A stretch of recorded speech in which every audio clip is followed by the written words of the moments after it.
Yeah, former soldier Joe Glenton. You were in the Afghan War. I believe you are now a purple belt in Brazilian Jiu-Jitsu. Yeah, a pretty mediocre one, but I do have a purple belt. Purple belt's pretty high up though. That's second from the top, which is black belt. It's it's no purple brown. I've got another belt to go before black, and I'm hoping sometime in around 2050 I'll get to black belt. All right, okay, decent. Well, you take as long. Well, You yeah, of must have course. you must have a nasty rear naked joke. I do a lot of gi, and I don't use rear naked choke so much. I have a nasty. I'm a famous nasty wrist locker. I love wrist locking people. It's like the nasty, the most devious and sly technique. I But you mean, can only it's do one it of the weakest bones and stuff in the exactly. body in Yeah, it. yeah, So yeah. And it just has this. It's like really dirty, and I love doing it, particularly to like new blue belts. As soon as they get their blue belt, I can wrist lock them, and yeah, it gives me great joy. Well, once lockdown is ever over, if it ever is going to be over, I'm actually going to be doing jiu-jitsu again and rock climbing. Nice, So I'm looking good, forward to that. good for the grips. Really good for your Yeah, yeah, grips. I'll tell you what, my first time doing, there's a place up in Dorset called Pool Project. My Yeah, hands after that first session were ripped to shreds after doing a bit of yeah, climbing. It was just yeah, nasty. Callus has grown, like literally skin was coming off my fingers. It was yeah. unbelievable. But anyway, we're going on a bit of a segue here. I got your book. it's just I got it. It doesn't matter. We can start whenever. We got the book here, Soldier Box. I don't know if it's doing mirrored on this, but available on Amazon. It's a good book. I read it very, very quickly. 170 pages. You can breeze right through it, but it's short in a good way. You're very good with brevity. You know, you kind of have that what's his name, Hunter S. Thompson, kind of gonzo style journalist style of telling a story. You know, Yeah, you that's just my kind thing, of, man. That's my thing. yeah, Yeah, brevity at its finest. You just kind of skip through, you know, it's all well and good when you're writing, but some people will just sort of take so long to put a point across. But you just want to yeah, use concise words to get to the point, and that's what you're doing. That's what made it so easy to read. Very enjoyable to get along with. yeah. It's a really common trait I find with ex-military and ex-combatant writers. So Orwell, Hemingway, Mailer, people like that. They write with great brevity. They don't really have any time to fuck about. Um, yeah. and they it's a really common trait. I mean, some ex-military writers can be quite flowery and ramble on, but I do think there's something about just being brisk and and maybe that's informed by the experience of military life. Yeah, you kind of breeze over a lot of things in, you know, because there's a lot of complicated things to cover, but you breeze over it in a way that's easy to handle. You don't use too much military jargon, so it's very accessible for the average civvy to just pick up and read. And then some of the things that are very important to your journey, you do sort of hang around just for a little bit so that we can absorb the impact of the things that you're saying. You know, one bit I liked in particular was when you are at the Brecon Beacons with your buddies, not your buddies, but with the other guys, and you kind of do this role play, almost like the Stanford prison experiment. Where it's like one group's going to be the insurgents, and the other group are going to be the soldiers. And you, in particular, said that you liked being the insurgents, Yeah, and that yeah, was we did quite a bit of stuff like that. We also did. I think it's in the book as well. We had to be rioters. Two para, one of the battalions of the parachute regiment, were going on tour to Iraq. So on a different occasion, and we had to play Iraqi rioters for a week, and they had to come in with shields and batons, and we had to like rough them up and be unruly. And it was, do you know what? It was such a good week to be paid. We were paid to chant "Down, down Bush, down, down Blair" for a whole week to didn't be authentic Iraqi demonstrators. didn't one of the guys get his eyebrow gashed open and he just got carried away? Like, wasn't he That from was me. Iraq? That was me. I think. Oh no, no. That one of the. I got beaten up, but the commanding officer of two para got hit in the eye with They're supposed to simulate bricks or debris that you would throw on a demonstration, but they're actually baton rounds like they used to use in Northern Ireland, supposedly non-lethal, but not actually non-lethal. So it's like rubber with a steel core, and the commanding officer of two para was prancing around behind his line of men, and the guy next to me, Brooksy, picked up a baton and just threw it, and it was like slow motion through the air, and it just hit him on the orbit, and yeah, it like gashed open his eye. This is a lieutenant colonel, um, and much hilarity ensued. So how long did that go on for? Was this just kind of a one exercise, or did it go on over a long period of time? That was a week. Basically, two para were getting ready to go to Iraq, and we were spammed, as we would say, with the to be civilian population. So we did a bunch of stuff. We also did we were given a load of cars. This was in Stanter training area in Norfolk, and we had to do drive-by shootings and all kind, just act really suspiciously and pretend to be. Sometimes we pretend to be civilians, other times we pretend to be insurgents, and other times we were demonstrators in this fibula, this kind of mock village, which was made for urban warfare. But it's weird because it's like a German-style village. It's from the 80s. It's kind of Cold War relic. But we had to play these Iraqi insurgents and demonstrators for a whole week with kefirs on our heads in civilian clothing. And there's something really cool, I'll be honest, about firing a weapon, even if it's blanks, in civilian clothing. There's something quite cool about running around dressed as an insurgent with a rifle, even if you're only firing blanks, which we were. There's something quite funky about it. No, I've heard similar things when, obviously in the UK, we've got very strict gun laws, but anytime someone's gone over to America on holiday and they go to a gun range and they said shooting that gun, you feel the power in that thing. We don't really have much of an idea what it is like to shoot a gun until you've done it. No. I've done an air rifle. That's nothing. That's a pellet. Yeah. I mean, it's a funny one because we were taught to be very cautious with them in the military and respect them, because their only purpose of a military rifle is to kill things. I mean, that's it. So I never want to glorify it, but there is a certain amount of, I think when you're a young bloke in the army, you're like, oh, look what I've got. And you do mess around with rifles and kind of get into that whole thing. But you're supposed to be very serious about it, but actually you just fuck about a lot at the start anyway, when you don't take it very seriously. Yeah. You make that apparent in the book, especially when you, I don't want to skip over certain parts, but after you decided that you were done and you went off to Southeast Asia, and you mentioned in the book that you could actually pay something like $500 and you could blow up a cow with a bazooka. I don't know.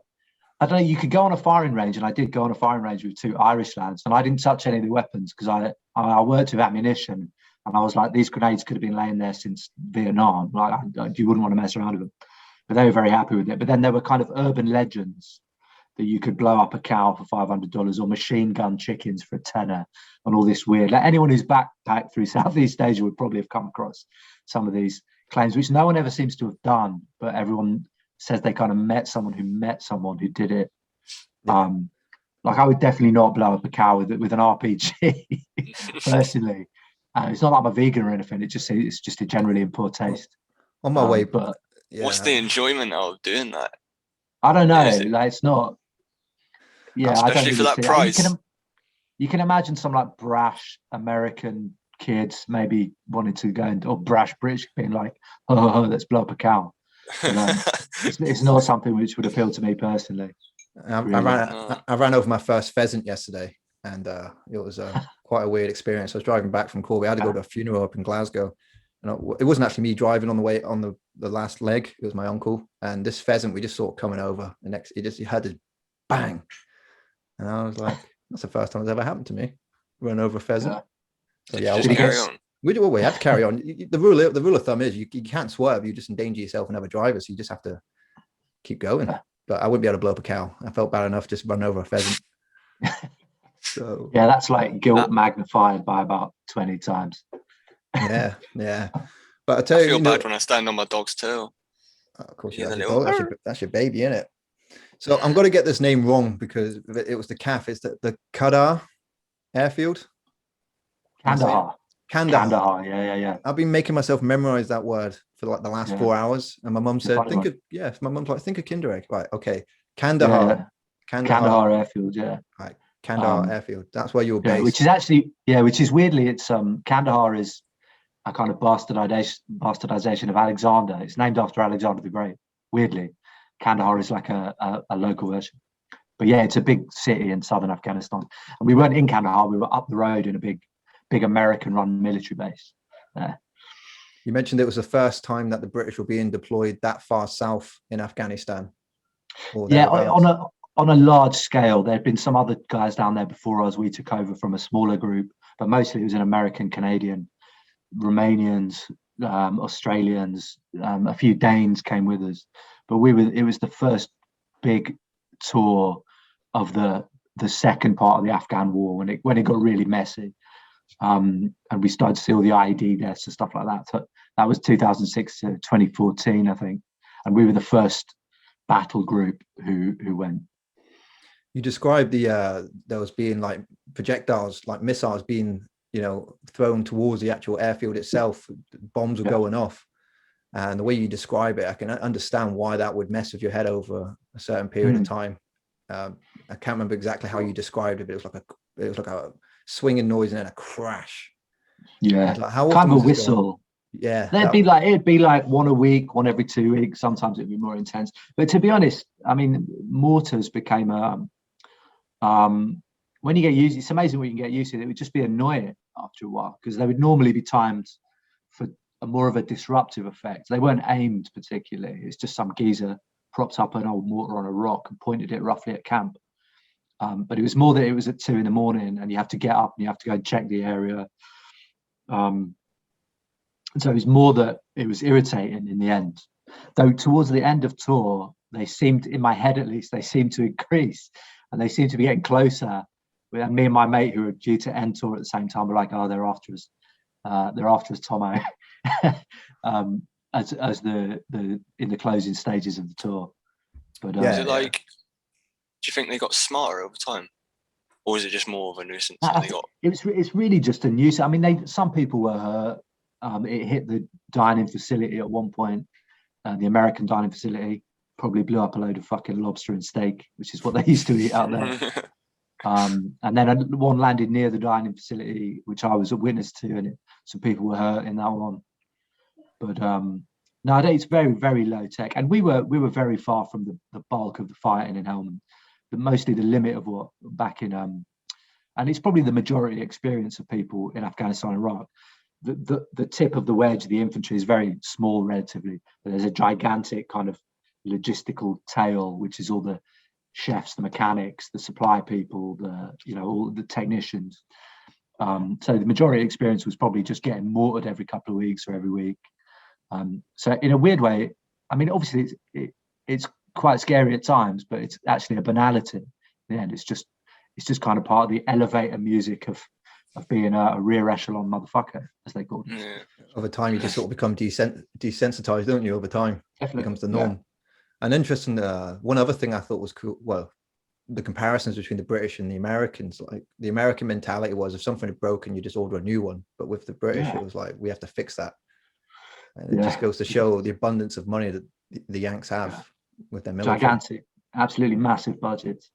I think if you look at the budgets by nation, it goes like big, and then America, all the top 5 all have big budgets, but the American military budget is just far bigger than the other ones in the top 5. I can't remember the exact figure, but there's a lot of money goes into bangs and bombs.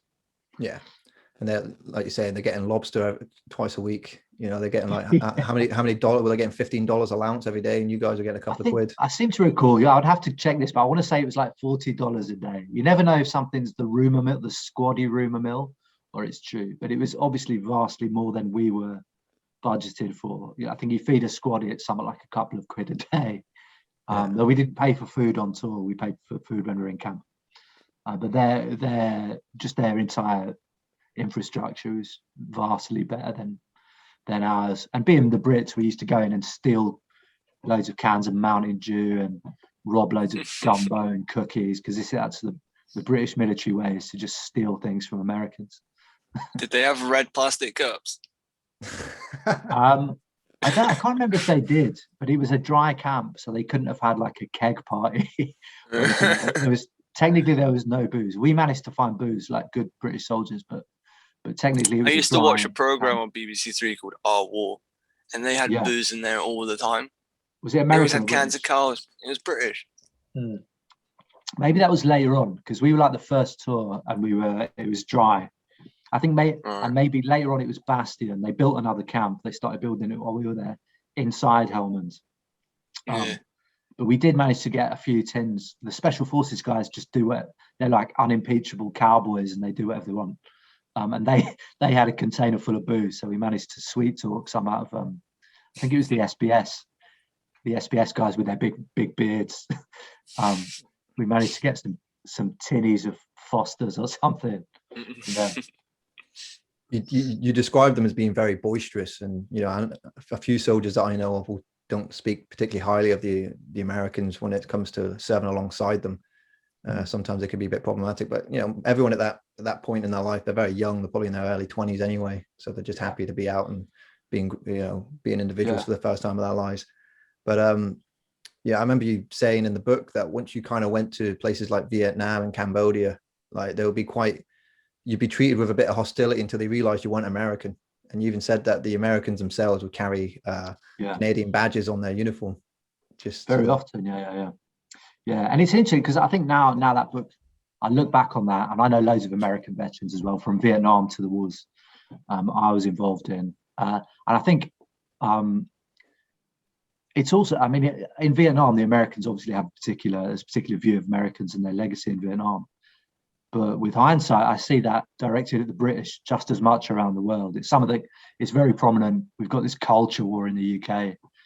And there's a sense that Britain has generally had a good effect on the world. And actually, in many ways, it's worse than the Americans. It just depends which country you go to. If you go to the Caribbean, India, former British colonies, certain parts of Africa where I've been, you'll find that sense of unease and anger at the British legacy in the same way. It's just that I happened to be in Vietnam, and it was particularly focused on the Americans. Yeah, when I've lived in France, I've always told them that I was Scottish, not English. I mean, I'm half anyway, so I'm not lying, but good policy. I'll be like, one guy, I was at the gym in Bordeaux, and one guy said, they say to you, "Tu viens d'où?" which means where you from? Where'd you come from?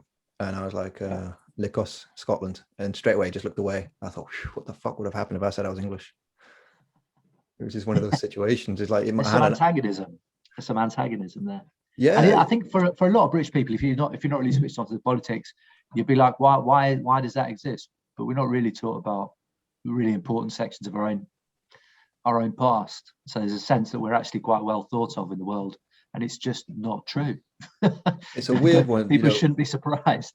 When the second Gulf War started in 2003, I was only 11 years old, and I wasn't really switched on to why it was such a controversial issue. I was just too young. But I remember things like the Eurovision Song Contest and England getting no votes whatsoever because of how hated England was at that time because of forming a coalition with the US.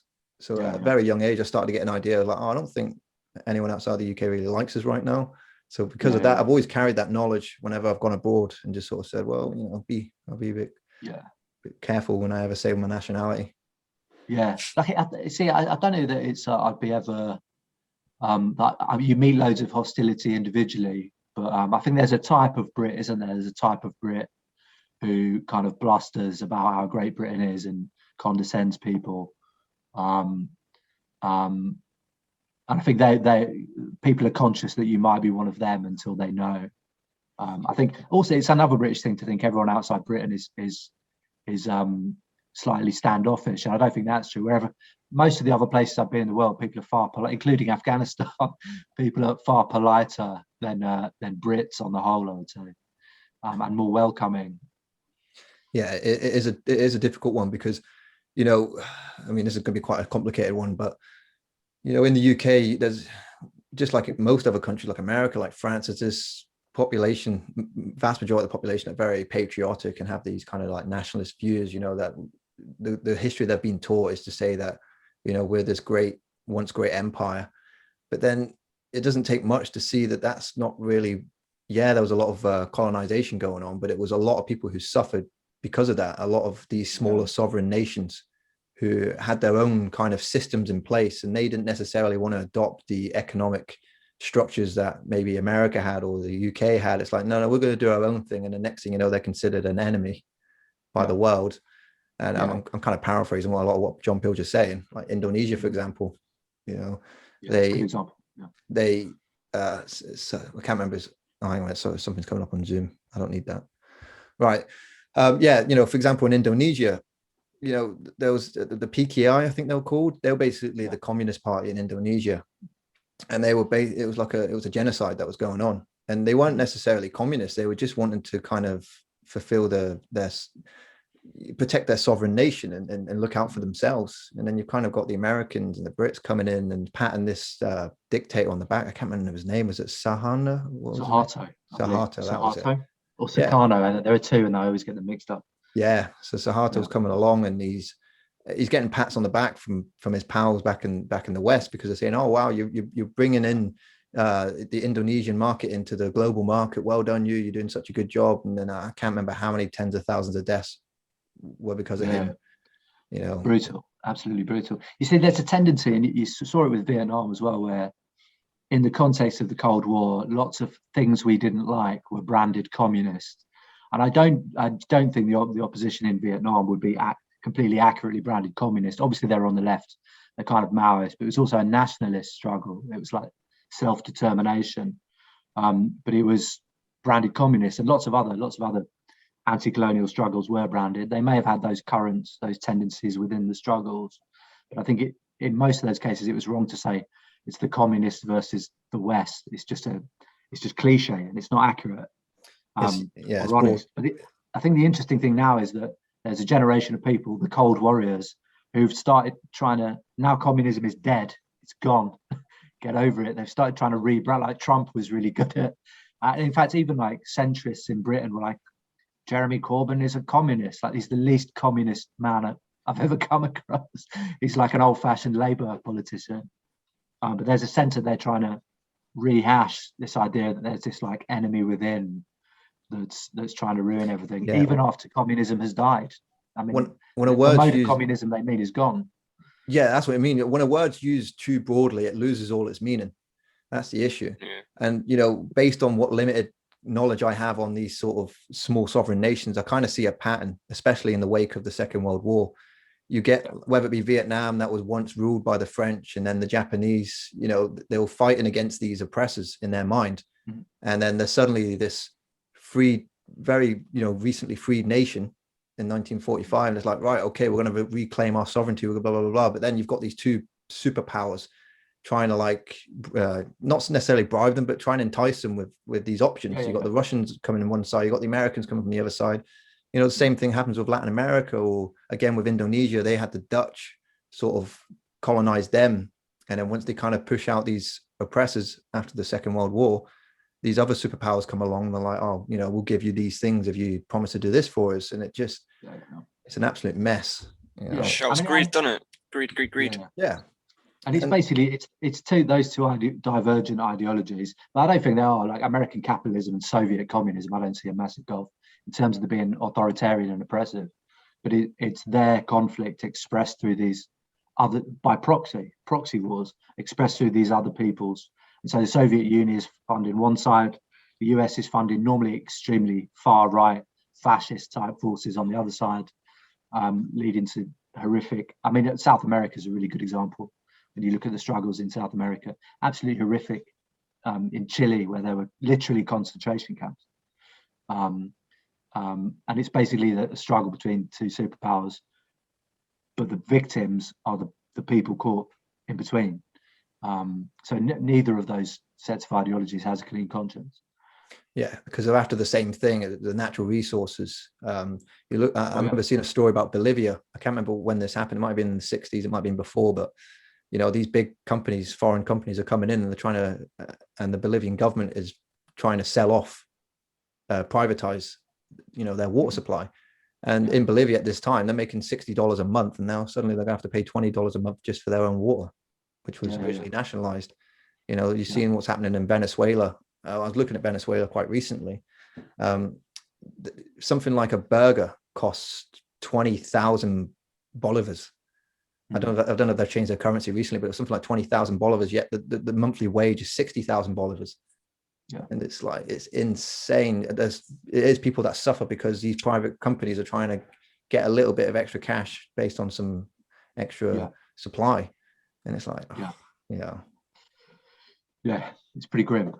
Yeah. I don't want to go too deep. So sorry, man. I don't want to keep it all negative. I don't have to laugh and all that, but just, in the last few weeks, just reading these books, I'm like, oh my God, it's quite disheartening when you really get the truth from all this, like whether it be Noam Chomsky or it can be really disheartening. I think I always come back to the the people in those struggles and their efforts, and you can find very positive things in there, that examples of, I don't want to be too airy-fairy, but kind of the human spirit and resistance to either of those bodies of thought, capitalism or Soviet communism. So you can find heartening stories in there. Often they're also very bleak themselves, but you know, it's you can find some positive stuff in there as well about resistance and struggle. Yeah, no, you are right about the human spirit, because I think once you've lost everything and all you really got left is what is your values, you know, you can overcome any sort of oppression if you just hang in there. Again, that John Pilger book, he's talking about the guy in Indonesia. I think he was associated with the PKI. He was being associated and branded as a communist and thrown in prison. And he's in this like little tiny box that the Dutch would use back in the day on the Indonesians. And he just said that all he had left was what was in his heart, and that's what got him through it. That's why they couldn't beat him, and he survived. And then by the time 1998 came along, I can't remember the chronology of it and all, but he survived. And yeah, you know, there is that human spirit that does help when it comes to oppression, but not everybody makes it. Not everybody does. No, this is true. That's the truth of it. And probably, and very often the example is that force works. You can try and be very pacifist and moralistic about it, but very often violence succeeds in breaking people and bringing people into submission.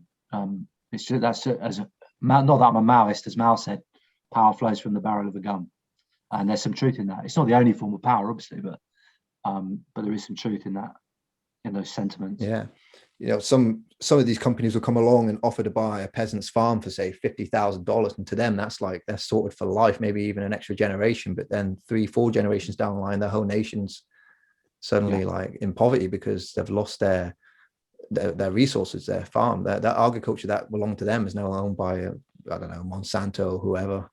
Yeah, it's like, you know, oh, you know, it's good for 2 generations, but then after that you're fucked. Exactly. Yeah. So yeah, some other things I wanted to touch up on was like, you know, you're really into journalism now. I see that you've got a few passages. Was it in the Guardian that they made their way into? Yeah, I mean, I've written all over the place really over the last, I guess I've been a journalist in one form or another for about 10 years. So yeah, written for mostly comment stuff for the Guardian. I was the Guardian's like token left-wing veteran. Not that the Guardian is meaningfully a left-wing newspaper in any sense, but they would get me in. So there were like a load of recruits were photographed with Tommy Robinson, and they'd be like, ring the Glenton phone and get him. So there's a bit of that in the Independent as well. Vice, Declassified is a newer website I write for, which is really good. And now I work for the Canary. And last few years I've made a couple of documentaries as well. Went back to Afghanistan and made. I saw that one. That was amazing. I love that. That was on Instagram TV. I was really happy. I'm normally really critical of my own work, but I was very happy with the outcome because it was an important story, but also it had like a personal, going back to Afghanistan had a very personal angle to it. What's it like now, Afghanistan? It's worse, and it's worse because of the occupation. 70% of the country is outside government control. Progress for women, which is one of the big arguments for going in, has probably reversed in some ways, but certainly stalled and certainly not paid off. Women in schools hasn't improved, unless you look at Afghan government figures or American military figures. But no, it's a mess. I mean, it's a mess to the point where there was, until recently, they were beaten back. I mean, there's a new Afghan franchise of ISIS, which is hardly a marker of success, because there was ISIS weren't there before. But yeah, still lots and lots of problems. Why does no one talk about it as much anymore? It doesn't really get coverage. It's well, I mean, it's kind of dropped out of the media, hasn't it? I suspect because the troops have drawn down. I suspect because the press are tired of it. But yeah, I think there's less interest. Afghanistan's a kind of hidden embarrassment. We lost the Afghan war for the Brits' part, and we lost the Iraq war. It's an absolute fucking disaster. There's a tendency to want to airbrush it in some sense, to not talk about it anymore, except as purely as a historical event. It's something that happens and doesn't really need to be remarked upon. And the press occasionally it's come back into the press now because they're talking about withdrawal, and it's the 20-year anniversary. 20 years we've been there, There's some soldiers who weren't even born when it started, who have since deployed to Afghanistan, and that was about, you can deploy at 18. So that anniversary passed a couple of years ago. Yeah, I mean, there's a sense that the outcomes in Afghanistan are really embarrassing for the British military and for the state, and therefore it has dropped out of the news. And other things it's the way the news works, the news cycle. Other things have come along which are deemed more pressing: Brexit, Scottish independence, COVID, etc., etc. But yeah. It's like they have all these kind of the mainstream media have all these like little stories backdated ready for the next sort of, because when you take a step outside of the discourse that's going on between regular people, you've realized that no matter what side they're taking, the whole argument's meaningless because there's some real bad shit happening elsewhere. Like you just said with Afghanistan, and said it was a fucking disaster. Why is no one talking about it? Yeah. And yet people are. Yeah, I think the reason we should talk about it is because Britain had a central part in that, not just now, but we've had several wars in Afghanistan over the last 200 years. But the state of Afghanistan is, at least partly, we're not the only offender due to British involvement and British occupation. And you can say it's not hard to trace those links, that our presence there, in the mode that we had a presence there, had a destabilising effect on, particularly on Helmand, but also on the whole country. And that was really evident when I went back, that it's less secure, arguably, than it was even under the Taliban. I mean, the Taliban are arseholes. Let's be absolutely clear. They're horrific people. But the reason they were popular is because they brought a degree of stability, and their sudden removal created this kind of vacuum. And certainly we'll see that vacuum expand, I think, when the full withdrawal comes. If it ever does in a meaningful sense. I don't think we'll fully withdraw in every sense for a long time. But this is, we should all be talking about it. It's important stuff. I mean, I'm obviously invested in it because I was there. But, I think there are broader implications. There are broader implications of it, which should be discussed. You're right. Once you remove, like, I know, like some of these dictators, like you said, whether it be the Taliban or whether it be Saddam Hussein or Gaddafi, whoever. Yeah, I know that they're evil bastards in what they did to stay in power. You've now got 6-7 different factions wanting to fight for power, and then it's only the civilians that suffer during that fight to fill that position. I feel like increasingly, I was kind of aware of this, been aware of it for a few years, but there's an idea that there was no really sense of what Afghanistan was like. Afghanistan wasn't kind of a unitary state like Iraq. It was the central government, even when it was Taliban, never really had any centralized control over the country. It's lots of competing and aligned groups, different ethnic groups, different family groups. It's a very complex place. And the idea that we would bimble in, as Robert Fisk would say, and start handing out packages of democracy from the supermarket shelves was just bizarre. And that pattern of just not really making an attempt to understand was repeated for most of that 20 years. I mean, there are some individuals who rang the alarm bells and said, look, we need to, like for example, when we at the start when we went out to Afghanistan, we had interpreters, or we gave military people language courses in the wrong language. They speak Pashto in the south, and they gave them courses in Farsi, for example. And so we really missed out on some of the complexities of Afghan life. That's just one example. I mean, obviously there are arguments about the whole justification for being there at all. There's kind of the macro versus the micro. But I mean, clearly our impact has been negative. And I would call out anyone who says otherwise, to be honest. Some people still try and say, try and cling to these dead arguments about spreading democracy, etc. But and you got to think as well, you've got these little motherfuckers running around with grudges. Yeah. Naturally, because all they've seen is war growing up.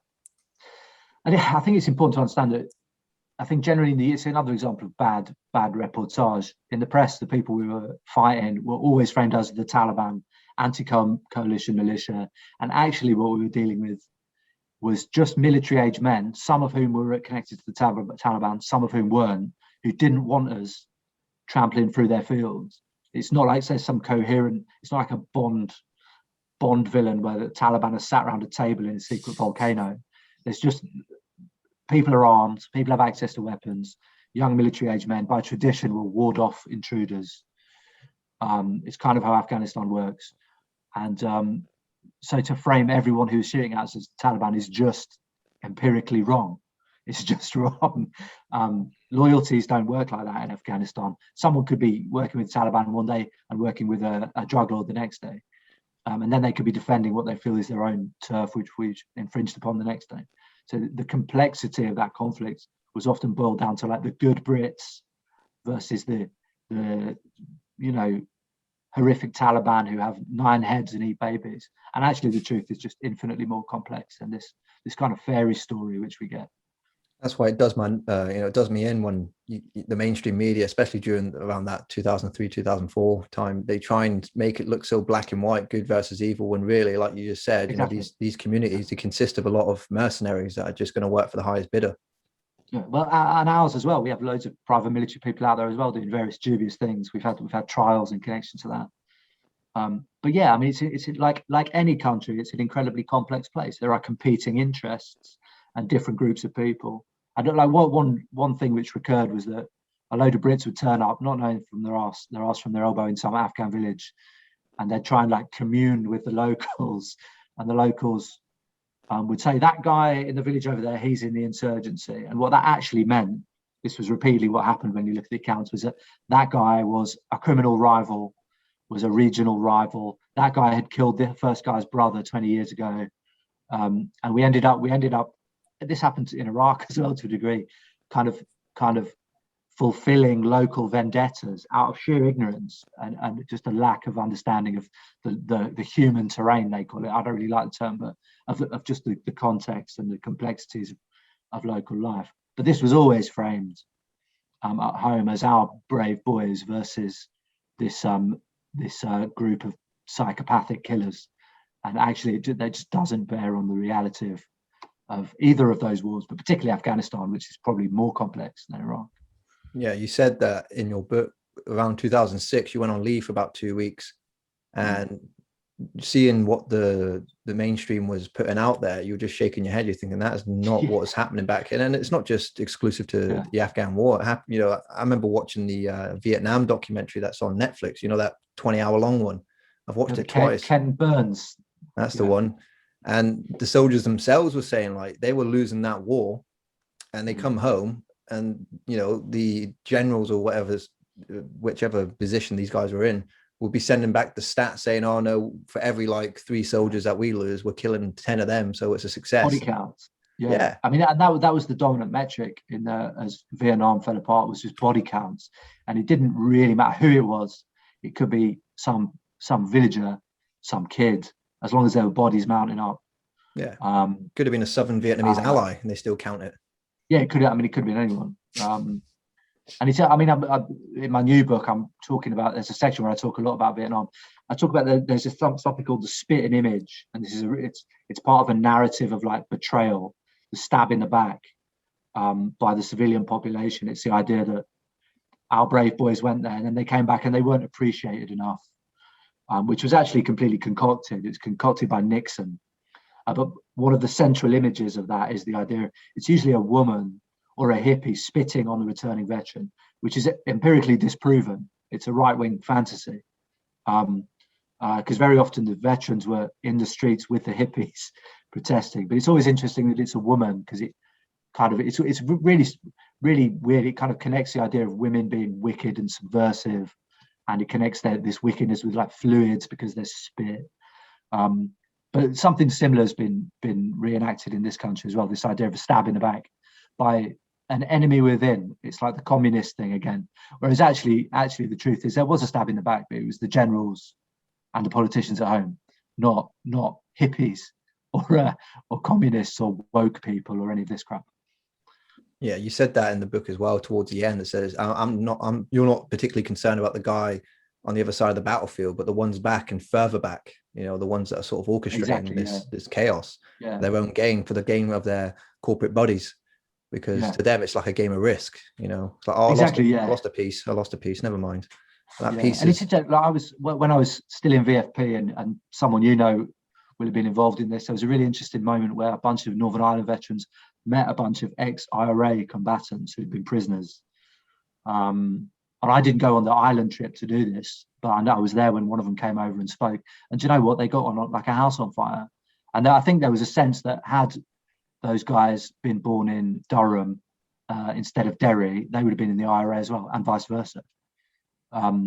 Because the foot soldiers are drawn from a particular class. Both of them came from places where there was huge unemployment and lots of anger. And they probably would have been drawn into the opposite organisations. It's really interesting to me that they came to that conclusion themselves, as well as just getting on, because a lot of them were of similar age. These are kind of guys, 40 to 60, working class blokes who came from really materially very similar places. Yeah, it's always profound when the two sides come together. I mean, I didn't go to Ireland until I was 25. I went to Derry, meeting up with some lady. So I love Derry, man. I love Derry. Beautiful. It's beautiful. Fantastic place. Yeah. And I stayed at this hotel. Can't remember the lady's name, but she was part of all that when it was going down back in the 60s and 70s. And even she herself said there was wrong on both sides. Absolutely. That's what she'd taken away from it. She said, you know what, it's over now. I'm happy to just live in sort of relative peace. Yeah. And I think for most people, I mean, obviously the deep historical grievances in Ireland have not been sorted out, and they're entirely legitimate. I mean, I'm for a United Ireland, etc., etc. And I think you find most veterans who are on the left take that position as well, whether or not they've been in Northern Ireland. But yeah, I think there's a sense that a lot of people are like not desperate, not at all eager to go back to that, because it was fucking awful. It's awful having soldiers kicking your door in, and it's awful for most people being caught between the hard men of the IRA and the hard men of the British Army. I think it maybe in some small quarters among small sets of weirdos, there might be some nostalgia for it, and you see the new other split offs of the IRA trying to come back. But I don't think there's any base of support for that, because it was a really grim time for everyone. Yeah, I mean, when you talk to certain people who were affected personally by these conflicts, I won't say their names, but there's a certain Republican family in Ireland, and they lost someone, and even 30, 40 years later, it kills them. And going back to the Afghan-Iraq conflict, myself and Sean know a guy. He was a grenadier. I think that was the battalion, something grenadier. Yeah. Grenadier Guards, yeah. He lost his life back in 2012. He was only 23 years of age. Yeah. And to this day, that family are ruined. The British Army offered the mother something like 70 grand and she refused it. She was like, no. It's like, that's blood money. But our hometown, it's very common. Yeah. And it won't be widely reported though. I mean, it won't. I mean, to me, that's like an important human story. But those kind of things, dissenting veterans and dissenting military families are not generally platformed, in my experience. There was a similar thing with Iraq. There was military families against the war, against the Iraq War, led by the mother of a young Scottish lad in one of the Scottish regiments who was killed. And the MOD kind of schmoozed them and kind of placated them after a while and tried to get them to stop speaking out. But I think it's something I read. I can't remember where I read it. I read something really interestingly about the idea. There's a sense that wars take place, particularly if you live in a fairly safe country like we do. War is something that happens somewhere else, that it belongs to a particular location, whereas actually it's not the truth. I mean, it comes home. Aspects of it come home in very real ways through people who've lost relatives, people who've been injured, through refugees coming in from often like this. We saw during the refugee crisis loads of Iraqi and Afghan people who'd been displaced by wars we were involved in coming into the UK. And so you can't just, it's not just something that happens far away. It comes home to roost in many ways. Yeah, you get a lot of dumb people who are just like, especially back then, they were like, I'll just go over there and bomb a lot of them. I'm thinking, you don't get it. Like they just think that it's just like they're just some sort of inconvenience. Like, now these are just because they look different, they're just like anybody else. They've got their own little They've got their own history. They've got their own little idiosyncrasies. They're special people. Just like we have special people in our lives. We're all in this together. Exactly. Exactly. And sometimes people say things, and I know it's not like they're bad. It's not like these people that I overhear are bad people. It's just they're uneducated. They just don't think before they speak. They'll just spout, they'll parrot a fact that they've heard on TV, and they've sort of. In fact, and it also happens. It's the idea of this kind of imagined external threat from people, but it also happens internally. Particularly now, I noticed with it all kicked off in Bristol the last few days. You will have seen it. I was looking at some Facebook posts on some local groups in the West Country that someone showed me, and there was loads of Northern Ireland veterans on there, and they were the cohort of buffoons who were like, shoot them all. And people trying to express some basic democratic rights, the right to protest. This stuff's legit. And there is that, as you say, and then maybe I'm sure they are in many ways normal and potentially on some levels even good people who care about their families and so on. But there is this deep well of bigotry and ignorance towards sometimes people from outside of Britain, but also sometimes people from inside. In that case, protesters. I see this a lot, particularly from sections of the ex-military community who are really bitter and angry. And it's another example of the war coming home, Yeah, it's like an inherent flaw inside people that they can't address, that they can't acknowledge it, and they think. Well, I mean, that's the thing. So I don't necessarily think it's inherent. I think it's learned. I don't think they're destined to be like that forever. I think it's the case that they develop that, and a lot of people in the military do come out deeply embittered and angry. Not all, obviously. I mean, we know examples of people who aren't like that. Not all, but there is something about, and it's weird because it's something about the Northern Ireland generation as well. I've noticed writing that there's something really deeply embittered, and I'm trying to pin down why it is. I have some ideas, but there's something particularly angry about that generation. It really interests me. I know what you're saying. Is most of us can be indoctrinated, whether by external things, by narratives that are being pushed towards us to benefit some other institution. Mm-hmm. And I totally get it. Like, with the troubles in Ireland, people put it down to Protestant and Catholic, but it's like it's much more deep rooted than that. This is communities at war with one another. Yeah.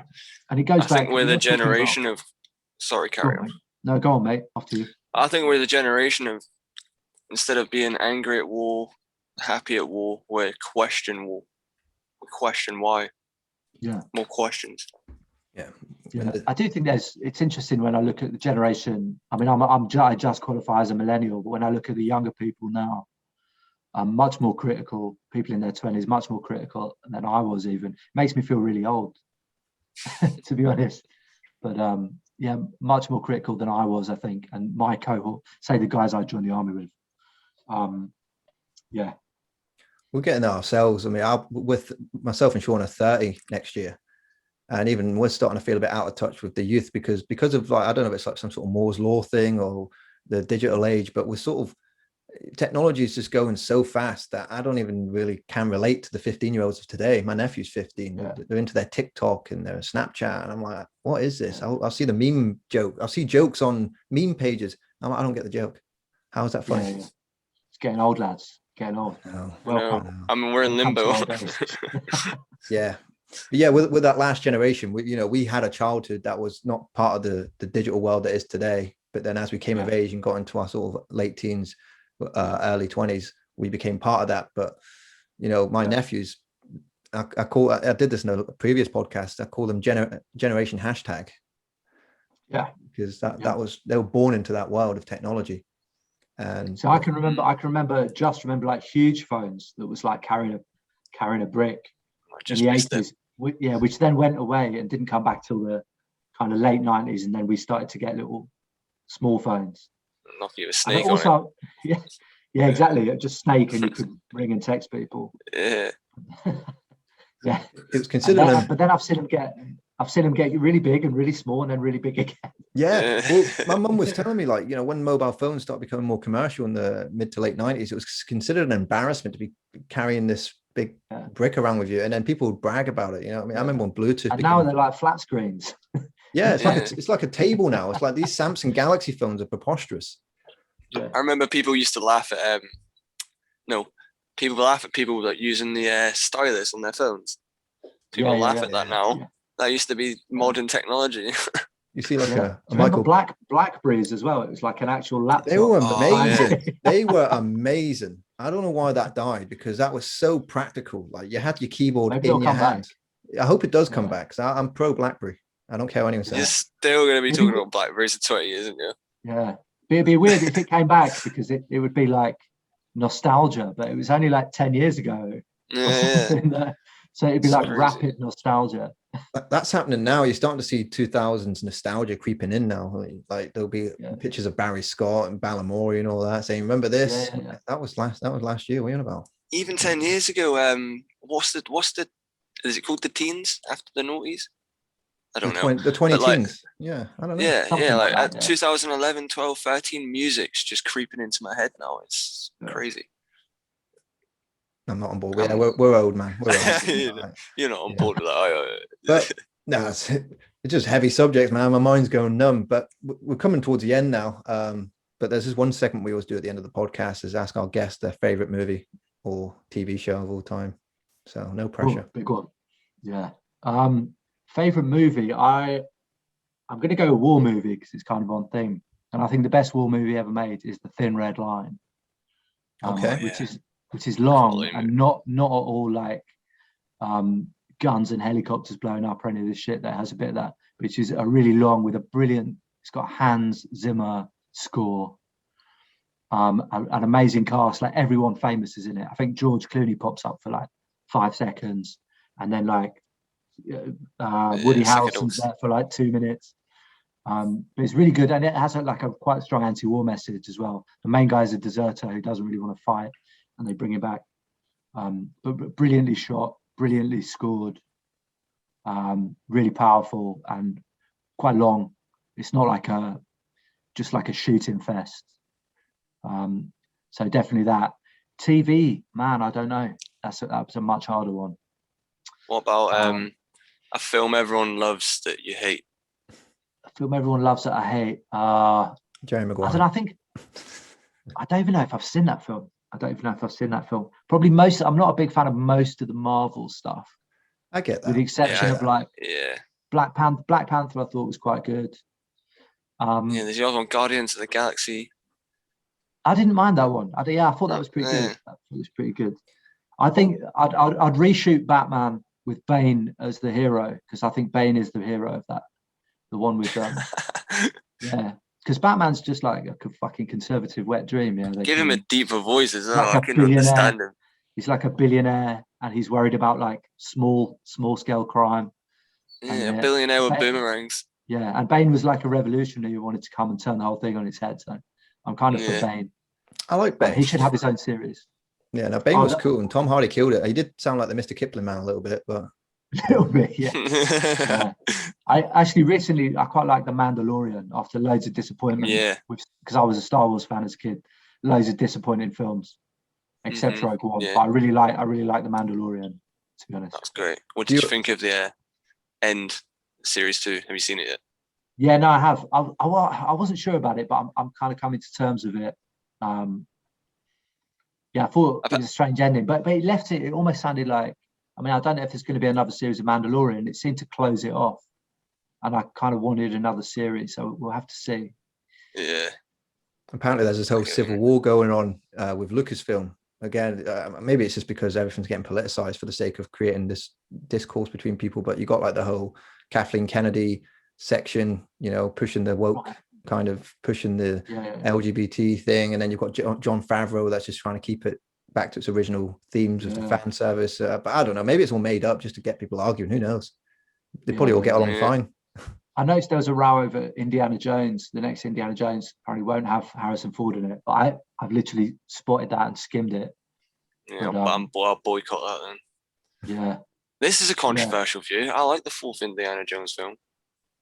I think it's okay. I can't remember like really hating it. I mean, it's not great, but like. No. I think it's okay. Sean, mate, he gets in a fridge and an atomic bomb goes off, and then he just gets out of it like nothing happens. Yeah, but I love that cheesy shit sometimes, man. Come on, you gotta let some of that stuff pass. I suppose none of that Indiana stuff happens, though, does it? It's like suspension of disbelief, etc. Have you seen him use his whip? That's not realistic. Come on, you gotta excuse the fridge. I use a whip like that all the time, man. Yeah. Get my beer out of the fridge. You would though, wouldn't you? If you could, yeah, if you're skillful enough. Here's a question for you, actually. I was watching your Hard Talk a couple of days ago, and this might not be a very educational view, but why was the interviewer such a dick? Do you know, it's weird. He was partly, I think, because his job as a Hard Talk presenter is to be a dick. Oh, obviously it's called Hard Talk, yeah, but like, yeah. I mean, but it's supposed to be reason adversarial. But he also didn't. He also had. I don't think his researcher had researched it very well because he kept making really stupid points. But, that's what I was thinking. Off camera, that guy, I don't think we're going to be drinking buddies, but off camera, that guy was kind of okay. He'd been the BBC's Middle East correspondent for like 10 years, and he lived in Jerusalem. And he was actually in agreement on a lot of stuff about Middle East politics. He was like, the whole thing is a fucking scam. And the same people are going to get fucked over forever. So actually, he had to be gladiatorial in his on Hard Talk. Yeah. But off camera, he was. I mean, he's not my kind of politics, but he was very frank. He was very frank and honest, and not hostile off camera. And I think at certain points, I gave him a bit of a pasting, so he kind of chilled out. I like to think I gave him a bit of a pasting at certain points. Yeah. I do hear that these journalists can be a bit two-faced, like Kathy Newman, for example, Jordan Peterson, like really nice. As soon as those cameras start rolling, she just changed into a different person. They sort of bring you in and earn you trust. I can't remember that journalistic term. It's where seduce and deceive or something like that. I don't know. I'm not a fan of either. I'm not a fan of either of those people, to be honest, but by any measure. One as a journalist and one is just as a thinker generally. But yeah, that debate really seemed like kind of contrived to me. The whole thing. I don't think anyone was making any serious intellectual points about the topic. But I mean, Kathy Newman also has a track record. I remember it. I'd have to check it out. But a few years ago, she got caught out. She said she got physically escorted off a mosque from the side of a mosque, and then it turned out she was just told she couldn't come in and walked away. I don't think she's a great journalist or broadcaster, to be honest. She has a bit of a track record, but it's also that her and I can't remember the name of the guy on Hard Talk. They are part of the kind of media class. It does have its own like animus and its own gravity. They're part of this set of people who think they're really, really terribly intelligent and have all the answers, and they usually just come across as incredibly pompous, which certainly in the case of Hard Talk, I think was true. I mean, to give the guys juice, he kind of has to be like that on Hard Talk. Yeah, you have to fulfill a certain condition in order to keep your job or in order to progress. You like you said in Soldier Box, you were a good soldier to begin with because you're into it and you just kept your head down. And in fact, it got flagged up to your superiors that you were just too good. Not that you were too good, but that you just never complained and they wanted to see you suffer. But I reread the reports because they promoted me, and I reread the reports from my officer commanding at Major, saying all these wonderful things about me, and I can't help but think he probably really regrets. He probably really regrets promoting me. It's good to see though that there was a lot of people, maybe not, they would say to you in private, they say, I support you.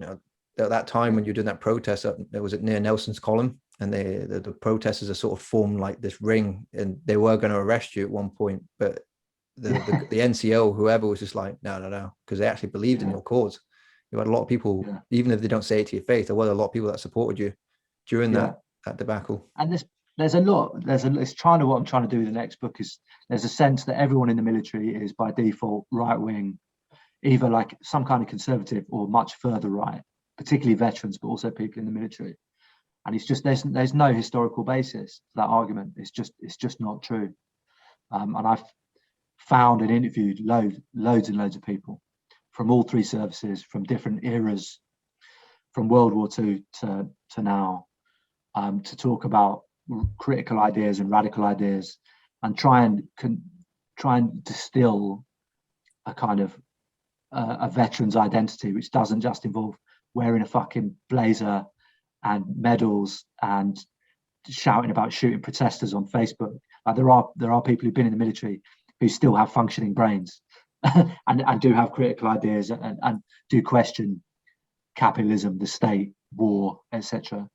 So it's really an attempt to try and breathed new life into this radical tradition among veterans, which goes back a long way. I mean, we're lucky in this country. We've got like hundreds of years of mutinies and rebellions by military people to draw on to build that. It's going to be interesting where this all goes. I don't know if we're going to end up becoming part of some sort of anarcho-capitalist society or something. I don't know. That would be a disaster just as much as what is happening now. But I don't know what's going to evolve into. We've got this whole rise of cutting out the middleman and kind of become what we call prosumers. You know, when a producer and a consumer become the same thing because of the technology. Like right now, we're doing podcasts. You know, I used to be a consumer and watch podcasts, but now I'm making my own because I've got a laptop and a microphone, and it's easy enough. I'm becoming a prosumer. Yeah, and it's good in a way. It's kind of, I mean, it can be, I suppose there's a kind of democratic element to the fact you have more people have access to the technology, and you can start to put your own ideas out there. I think generally speaking, that's good. Obviously, a lot of the stuff out there is rubbish. Not this, obviously, but you know, it also means thank you. The flip side of that is lots of like quite fucking mad people are also doing it and putting out some very strange ideas. But I suppose that there is like an inherent democratic thing just with access to the technology. Yeah, when you think about it, we're not discouraged. We're not discouraged by the saturation of the market, because I know that this lockdown is going to cause like 1 million podcasts to just rise up from nowhere. Definitely. 1 million authors. But we're just, you know, we just stick to what we're doing, the sort of podcast that we'd want to hear for ourselves. Like if we were to browse through it and be like, oh, what kind of questions do I want to know the answers to? Yeah. And stuff like that. And we just get better. You know, we're 10 episodes in and we're enjoying it. It's fun. Yeah, so you have to be in the discourse, you know, and you have to engage with it, even if you don't agree with it. I'm on Twitter a lot. I love a row, and I fall into that trap. But Twitter's a really bad medium, and I know it only too well for. I just recently followed you. I'll follow you back. Tell me. Let me know where you are. First thing you noticed, my Twitter handle is Sean Hub, but first thing I noticed when I followed you was Glenton Baptiste. First thing that come to my head was nonce. Yeah, it changes. Obviously not you, but No. Yeah, that's what it's from. But I change it every now and then. Yeah. But that one kind of worked at the time. It's funny, man. I love Glenton Baptiste. I'm staying away from Twitter. I just can't do it. I don't have the energy for it. Instagram's my little safe haven. Yeah. It's a mind fuck, man. Like I use it for work, so I'm kind of stuck with it. But it's a complete fucking time waste. I like the argument. I like the little argument you got into an argument with Gary Lineker, didn't you? That was quite funny. You posted that a few times because he was saying some right-wing bullshit, wasn't he? Patriotic bullshit. Yeah, he was going on about, it's good that Boris Johnson's been elected because now the country will be unified, which has clearly happened, as we can all see. Well done, Gary. Yeah, cool. Well, anyway, Joe, thanks for your time. I really appreciate it. I'm going to have this edited and I'll have it posted up on Friday, 6 p.m. So, thanks for your time. Like I said, we're still starting out, so we're new. So we'll have you on in the future if you want to be on in the future. Yeah. Well, the book's out in November. So I'm happy to come. Yeah, plugs. Shout your plugs out. Unless that's too soon. Veteranhood, Hope and Rage in Expeditionary Britain. That's my first one. I've got another one out with repeater books. It's called Veteranhood. Well, that'd be cool. I mean, I follow you on Instagram anyway, but November will be cool. Yeah. Catch up then. You'll see me shouting about it. You know me. Yeah, no I've got me off somewhere on the internet. Thanks for having me on, lads.